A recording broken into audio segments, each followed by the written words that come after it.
Alright. Are you ready? Yeah. Oh, that was on semi-auto. I just made you all think I had on full auto. Alright, here we go.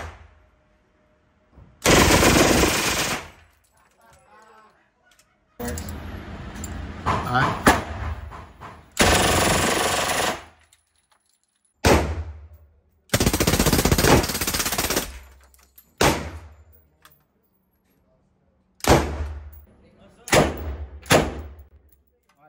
It works. Alright, full auto.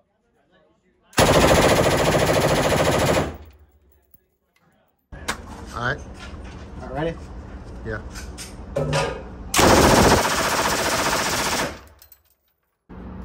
Alright, I'm ready. Go for it.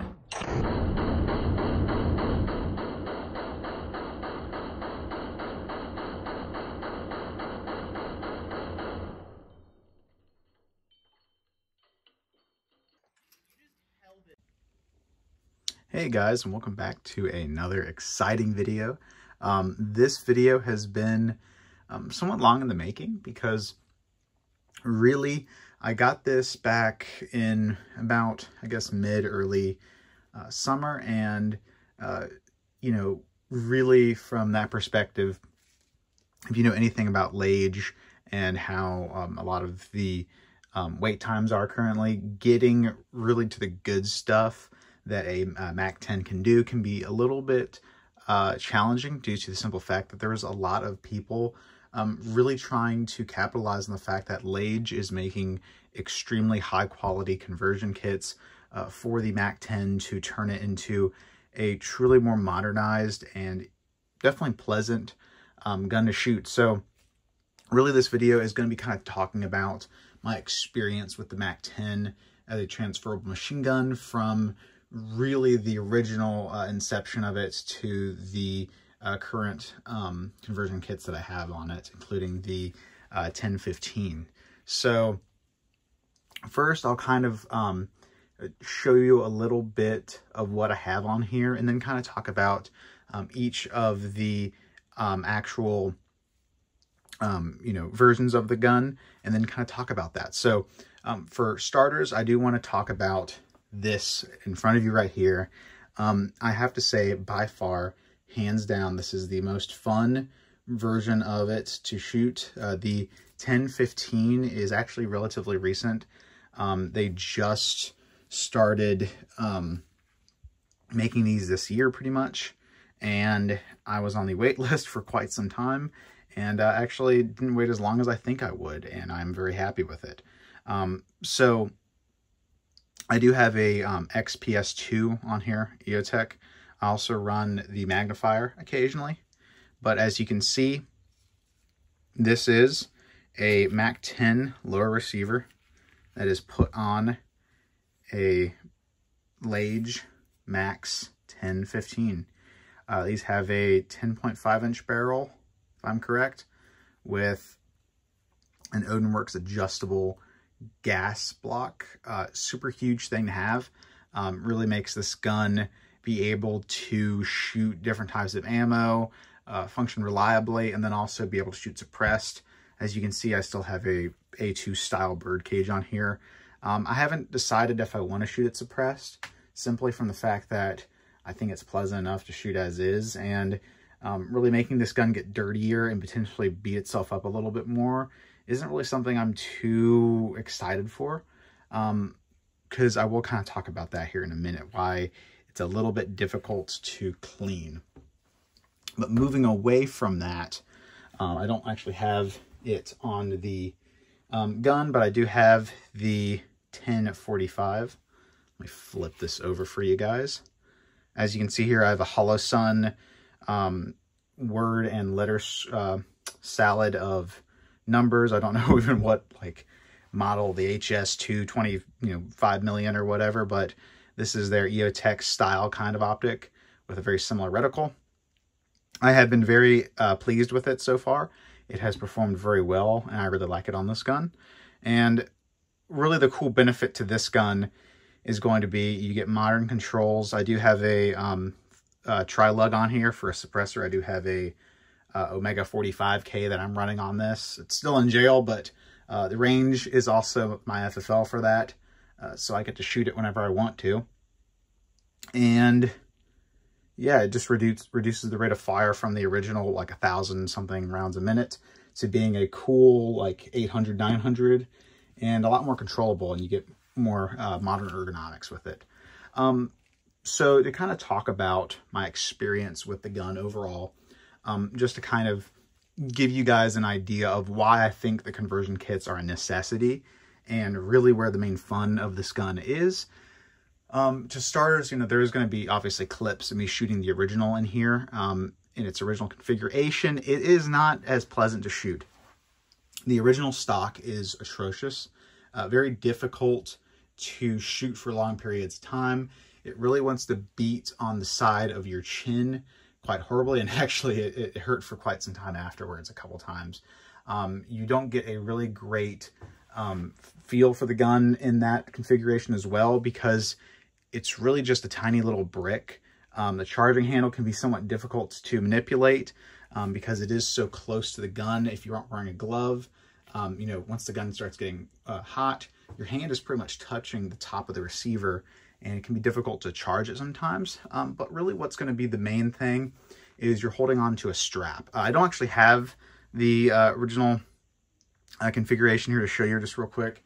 I'm sure enough of you know what it looks like to have a general idea. It would be too cluttered on this table to have everything on here, but really the original Mac 1045 configuration is fun for a bit. It definitely puts a good smile on your face when you're shooting it. However, it really does take what I would consider a more adept shooter in full autos to really be able to tame it well. What I have found is that the 1015 really works well for novices. A 5.56 rifle configuration really helps reduce the amount of climb, the amount of kickback that a little, 45,000 round minute, you're holding on to a little strap, terrible stock really is. I mean, it can be a very beastly thing to control, and definitely I would consider it somewhat dangerous in the hands of a novice compared to something like this. Now, I don't have the original suppressor, and that's another thing that's really huge with the original Mac 10 is you're really holding on to a tiny little strap with the muzzle just a couple inches in front of your face, in front of your hand. And, if you give that to a novice, they're not really paying attention, the gun gets away from them, that's a dangerous situation. And so what I like about the 1045, and that was originally what I got first, because as soon as I did that, I was like, okay, I need to get something that works for everyone, not only works for me, but works for other people that I want to shoot it. And so what I did was I contacted them. I was like, hey, I've been on the wait list for quite some time, and I've never got a notification about it or anything. And then she actually looked it up, and it seems like it didn't actually put me on the wait list. And so I sent her the info about the emails where I actually asked to be on the wait list, and whoever was at Lage, I can't remember her exact name, said, hey, we actually have a 1045 with the threaded muzzle and the flash hider already on it right now. I can give it to you right now because the guy who originally asked for it hasn't responded to us in a while. Do you want it? And I said, yes, I definitely want it. And I got it within a couple days, and I was shooting it. And what I will say is this, getting modern ergonomics, like for example, a mag pull, vertical foregrip, optic, slower rate of fire, really puts this gun at a position where I think it's appropriate for relatively easier novices to shoot it. I mean, really, I let a couple people shoot this that I don't think I'd want to try with the original. And with that, I ended up looking at a suppressor, because one thing I will say about the 1045 is that the bolt essentially the way it works is it has more weight attached to that bolt to slow down the rate of fire. That's simply how these kind of work, how these blowback guns work.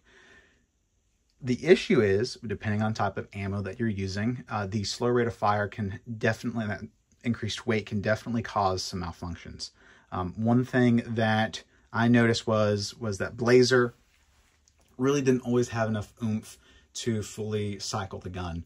And it would stovepipe, which can be a little bit of a dangerous situation, especially if it's in the hands of someone that's novice trying to clear that malfunction themselves before, you know, handing it off to you. Because if you know anything about open bolt guns like this, you know, if you pull that handle back and don't lock it back and it goes forward and there's around the chamber, around the magazine, it will fire without them realizing that it's going to fire. And so it can be definitely a bit more dangerous of a situation. Now, I do want to talk about the suppressor for this because I went with the Tri-Lug simply because I think it's a great system. One thing I will say, though, is that, at least with my experience with the Tri-Lug, it has been a little bit hit or miss. Definitely a little bit more disappointing than I thought. I had I guess, an end cap strike of some kind because it did bulge.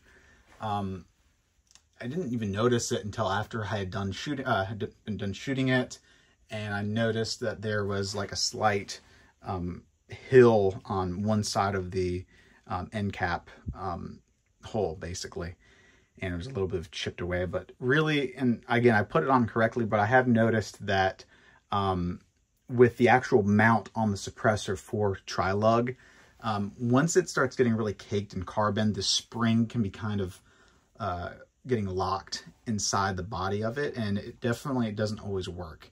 And so you kind of have to clean it, force the spring to go into the right position because it doesn't have enough spring pressure to actually depress against the Tri-Lug on the barrel and actually lock in. It simply just doesn't do anything. You can't push it on and you can't turn it. And so you have to take it apart, mess with the spring on the inside, kind of oil it up, push it down to where it's actually reset, and then it'll work just fine. I've had that happen to me almost every single time I've gone and shot it. What I will say, after, you know, about 1,000 rounds or so, it started really doing that. I have shot, gosh, probably 3,000 or more 45 ACP through this thing, and it has been a lot of fun. The one thing I will say about shooting it suppressed, especially with the 45K, is that I've noticed that a lot of people get gas blowback through the charging handle right here. And I've noticed a lot of right-handed people will sometimes have a red left eye after shooting it, and it's like it's tearing up and stuff. So what I will say is this, a 45K with, depending on what type of ammo you're using, can be a little bit gassy even then still. And so you might want to take that into consideration, because at least for me as a left-handed shooter, no real gas in the face at all. And it's been really pleasant to shoot. Moving on to some just general stuff about the Lage is that with the different types of magazines available, with the actual Mac, there are Mac magazines. Not sure if you can see the logo. That's like a Cobra. So these magazines are cut back here, and that's where they actually lock on to. And so the original grease gun magazines are not cut.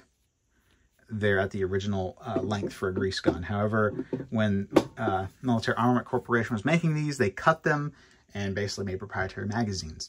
The magazines are really good. I do think that you need a loader for them. There actually is Cobra marked loaders that work excellent, and I have one, and it has been a must-have. These magazines are very difficult to load because they're double stack single feed. But what I will say is some of these Cobra magazines I have still didn't lock in correctly to the actual magazine well of the gun. This one I actually had to cut it myself, and I actually spray painted it. You can't really see it. I was trying to see it, but you can kind of see the paint isn't the exact color, and you can see where I cut it right there. So even these Cobra ones aren't always perfect. But what I really think is the main thing that you need to do is get yourself the conversion for the magazine release, because that actually will allow you to use both standard grease gun and converted mags as well. But I will say this, even after doing that, this one needed to be cut. So it doesn't always make sense. But with that being said, I highly recommend getting grease gun mags over a ton of Mac mags, because I can't remember exactly, but I want to say they're about double the price of a grease gun mag. You know, one of the main differences is you're getting parkerized finish versus a blued finish. However, and I have seen these rust up a little bit, tiny bit here and there, but they clean up just fine. Strongly recommend getting grease gun mags over it. They're like 60 bucks some places, usually caked in preservative, and once you wipe that off, they're like in brand new condition and they work just fine. And they're really, really nice looking mags. So I would strongly recommend, you know, getting grease gun mags and getting the magazine release change if it doesn't already have it in there, and calling it a day. But what I will say in terms of ammunition I recommend to shoot, so I've mostly shot Blazer because it's been, you know, the cheapest for everyone through this. I've also shot Ammo Inc, and that's actually what's in this. And I do have some Cellar and Balat ammo coming here soon, and I'm curious to see how that is. Blazer with the suppressor, no issues whatsoever. Very nice, on the slower end fire rate. However, with the Ammo Inc ammo, crazy increase. It is like 950, almost 1,000. Maybe I'm over exaggerating, but it is significantly faster, noticeably faster. The Blazer is about 800, I would consider. And then maybe Ammo Inc is like 900 or more. I don't know. But I can definitely tell a huge difference in the rate of fire. But it's been very good ammo. I did try shooting zinc point ammo. I would strongly recommend staying away from that stuff. I actually have it right here. If it's open, I'm not sure if it is. Let me see if it's open. Yep, it is open. So what I will say is this. I don't know if this ammo isn't advertised as remanufactured. I've heard some people say it is. It doesn't look like it is to me, at least. I have no idea. But they usually come in these boxes, Zinc Point Manufacturing, and they look like this. And they have AUSA 45. This ammo has been very underpowered, and I noticed a slight delay and stutter in automatic fire with it. And also, it leaves a ton, an absolute ton of unburnt powder in the actual body of the lower on the Mac, and I don't like that. I had 1,000 rounds of it. I have about 100 left, so I've shot about 900 rounds, and I can safely say avoid it at all costs. Go with Blazer, go with Ammo Inc, Cellar and Balat, something higher quality than Zinc Point. Can't say anything more about it. But moving on from that to what we have in front, I do really want to talk about this, because this has been so far the most fun, and where I've probably put the most rounds through. Oh, I don't know about most rounds. I guess I've put maybe about 2,000 or more rounds through this. Maybe like almost 3,000 or so. Don't really know. Hard to keep track. But this is definitely the most fun. This is definitely where you're going to get probably the best bang for your buck in terms of ammo, because ammo really is going to be the most expensive thing that you are spending for this, because once you get it, you know, obviously, you know, this is a really expensive gun looking right in front of you, but when you get it and it's all said and done, you know, what the recurring cost for you is going to be ammo, because you're going to be, if you really want to shoot a lot of full auto, you're going to be burning through ammo like crazy. And 45 is, you know, about $200 more per case than 5.56, 2.23 is right now. And what I'll say is this, it is definitely very pleasant gun to shoot. I have found that people that are relatively novice at shooting machine guns can shoot this. I had one lady, I'm not sure if she had never shot a rifle before, or if she had just never really shot much, but she shot full auto exceedingly well. I was very shocked. One thing that I'll say is I have on here for a stock, the Lage stock. This is the longest version that folds. I really like the folding because it definitely helps with storage and stuff like that. One thing that's really cool is I also have their pistol grip. I did need to ask them for a different spring because it didn't include a spring, and using the original spring doesn't work with your magazine release. It doesn't work. So if they aren't including a spring with the mold, definitely ask them for it. If you're getting a 45, say, hey, the spring won't work. I need a different spring, because it definitely won't. One thing that I have to really say is overall, the 1015 is a bit more finagly than the original, because I can't take this gun apart right now the way it is. It is under a spring tension. It's basically under spring tension, where if I were to take this lower off, it would either fly out the room or like just jumble up inside, and you'd have to take it out. What you usually have to do to get these things apart, is actually stick something into the pistol grip, lock the spring and the guide rod assembly into the body of the bolt, and then you can take it apart. And then you have a bolt that's under spring tension that you use this rod, if I can get it, to actually take it apart. So you do have to fight with spring tension and constantly worry about that. It can be a little bit difficult when putting this gun back together, because sometimes these lowers and uppers just don't want to align, and you have to get this pin through it. And so you're sometimes beating on that pin. And if you beat too much and the spring unlocks itself, oh boy, now you're in a fun situation where you're holding a spring together, hoping it doesn't fly across the room. And then you got to redo all of it.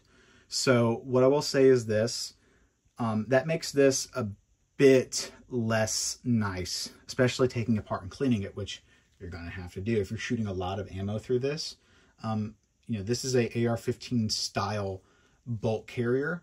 So when you go ahead and take that, you know, apart, you're going to want to clean the bolt body itself, because that's where all the gases are coming into. And to actually do that does take a considerable amount compared to something like a normal AR-15. Lage recommends using a vise to put the body of the bolt in, and to use this included tool to actually undo a nut in the back of the body that actually is holding the firing pin in place. And then you can take it apart. You can't really do it without a vise, at least from what I could tell. And I haven't actually done it yet. So what I'll say is this: if you get this version with the internal recoil mechanism, just know that you are getting something that is a little bit more difficult than something that you're used to with like an AR-15 to take apart, disassemble, clean, and that sort of thing. You really are getting a true conversion where this is basically reverse engineered to be something that it was never meant to be.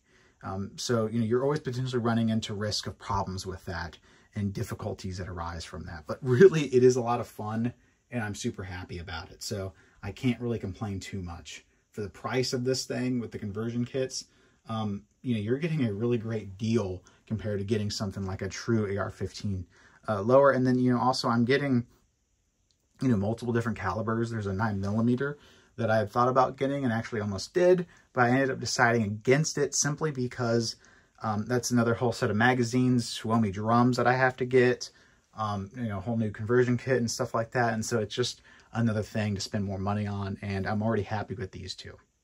So to kind of talk to you just a little bit more about this and show you some of the cool features, it does have a non-reciprocating charging handle. If I can not knock you guys over, right here, you lock it back and the charging handle goes forward. It does have ambidextrous magazine release. Not sure why, but you know, you are getting, you know, some features that I'm a little bit weirded out about, I guess. So to explain, you know, the retail price from Lage on these is about like $3,100 something. you know, for $3,000 something, what can you get? Well, you're getting into SCAR 308 territory. You know, I'm sure there's many AR-15s that you can get for $3,000 that are very high quality. And simply just think about what you're getting with those. What I will say is I don't know who makes this rail. So that's one thing that's a little bit thing is, you know, you're getting a off-brand, no-name rail, at least from what I can tell. It has a G on it, but it's definitely not a Geisley rail. Almost looks like a Google one. I don't know who makes this. I don't know if it's any, you know, crazy good quality. I have no idea. I could be completely wrong. This is like a really good rail, but it doesn't really scream out anything special to me. And the barrel, I have no idea who makes the barrel. I do know it is supposedly Crowline, according to what Lage said that this one was, and you're getting a flash hider. You know, so you're not fully certain what you're exactly getting with this. You're really, all of your money is going into is the fact that you're getting full auto 5.56. You know, hands down, what Lage has done here is incredible. They're manufacturing these themselves. I mean, that is impressive. So what you're really getting is you're paying for this part. This is like $3,000, and this is just extras basically. And you know, they could throw anything they really wanted to, and it's still an amazing thing to have. But I guess, I don't know, you know, for the price you're paying, some of this stuff isn't, you know, really all that crazy. Like, you know, the rail, you're not getting any really crazy thing with the rail or the barrel or anything like that. But, you know, again, really the main benefit to this, though, is I can use whatever barrel I want if I wanted to, or any handguard that I wanted to. You know, sure, more money, but, you know, if you know, burn this barrel out, replace it. Get Criterion, get BCM, get whatever you want, and burn that barrel out. And, you know, you could just get the cheapest barrels you possibly could, and you're perfectly fine. So, what I'll say about all of it is this. If you want full auto, that you can potentially run 5.56, 45, 9mm. Maybe even, you know, go as far as to do 300 blackout and something like this. You definitely can. And so really what is awesome about this is you're getting a cheaper 5.56 full auto. You're getting a cheaper modernized full auto overall that is capable of doing a lot of cool things and is a lot of fun. You know, if you get a Uzi, you're really stuck to, you know, that design. You know, I'm not really sure if there is any conversion kits for Uzis. I have no simple idea. But what I can really tell you is I don't think you're really getting into the modernized ability of running optics and stuff like that as easily with an Uzi compared to something like this. And I think that's why the prices on Macs have gone up the way they have, because this is truly awesome. And so what I'll say is this, is if you've always wanted full auto, and, you know, it's been something that's like, oh, you know, I would love to get full auto one day, do it. I mean, if you can afford it, you're going to be in a better position, because one thing that you can definitely look at is where the prices have gone with these. They've gone up, and they keep going up, and they're going to keep going up because people want them, because there are so many cool things that you can do with them, that's really what's driving the price up of the Macs, especially right now. People want a Mac because they can do cool things with it. So what I'll say is this: Lage is hands down awesome. I really like Lage. I will say that again, you know, the only thing I can really complain about is, you know, the rail and the barrel, or the handguard and the barrel aren't anything crazy, but what you're getting with all of it is insane, and it's a lot of fun.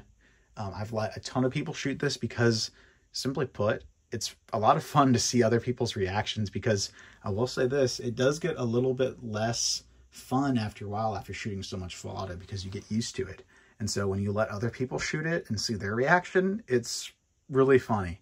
And you can definitely tell that they're having a lot of fun. So what I'll say is this: get a full auto if you can.